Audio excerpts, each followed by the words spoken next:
Bonsoir téléspectateurs et téléspectatrices, bienvenue dans ce flash d'information. Nous sommes mercredi 14 décembre 2022, il est 14h passé de 26 minutes.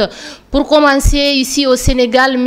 Amadou Ba, le Premier ministre, lors de sa déclaration de politique générale, c'est lundi 12 décembre 2022, à l'Assemblée nationale des députés ont interpellé le Premier ministre Amadou Ba sur la candidature de Macky Sall en 2024. En réponse, le Premier ministre dit la Constitution dit que le mandat est de 5 ans.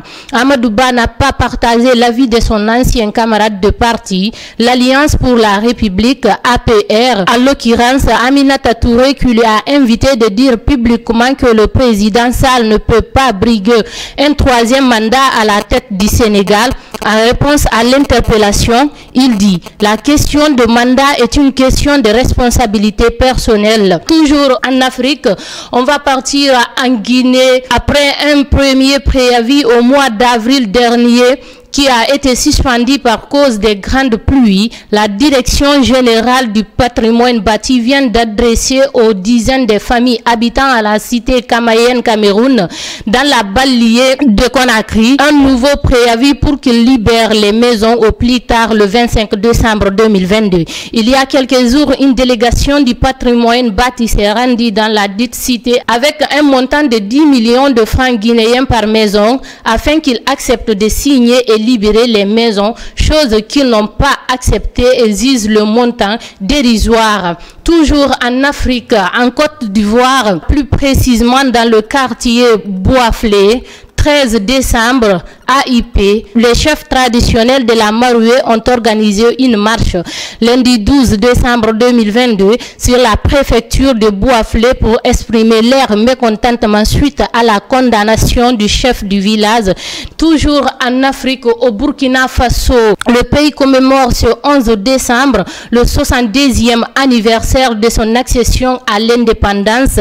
En lieu et place d'un discours, le président de la transition, le capitaine Ibrahima Traoré, a adressé un petit message selon ses propres propos à ses compatriotes. Selon le chef de l'État du Burkina Faso, le pays n'est pas encore indépendant car les terres sont toujours occupées et le combat pour l'indépendance totale du Burkina Faso passera par les armes et aussi par un changement de comportement. Notre indépendance n'est pas acquise parce que nos terres sont occupées, notre économie est balbutiante et nos mains sont liées. Nous sommes révoltés. Il y a quelques semaines de cela, dit-il, le destin du pays changeait le 30 septembre. Nous disions que nous sommes révoltés et aujourd'hui, date anniversaire de la fête de l'indépendance, nous sommes encore plus révoltés. Le combat pour l'indépendance totale a commencé il y a quelques semaines de cela. Et ce combat passe nécessairement par les armes, mais aussi par nos valeurs, nos comportements et le redressement de notre économie. Pour changer de donne, on va aller en Europe. La démocratie européenne est attaquée. Selon la présidente du Parlement européen, la démocratie européenne est attaquée, a affirmé lundi la présidente du Parlement européen, faisant part de sa colère et tristesse au sujet du scandale de corruption présumé par le Qatar d'une eurodéputée grecque. Il n'y aura aucune impunité, rien ne sera mis sous le tapis, a-t-elle promis en annonçant une enquête interne pour examiner tous les faits liés au Parlement européen et faire en sorte que l'institution se réforme. Pour changer de la donne, on va aller en Amérique. Le fils du président sur la liste des sanctions.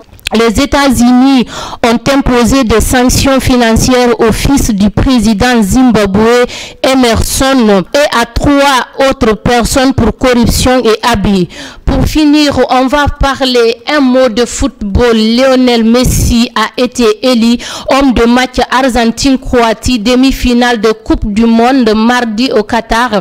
Le capitaine argentin qui se bonifie au fil du tournoi a marqué à chaque rencontre sauf contre la Pologne où il a manqué un penalty. En parlant de cette rencontre, ce sera sera sa dernière en Coupe du Monde. En effet, la Pulga a annoncé qu'il mettrait un terme à sa carrière internationale après ce match.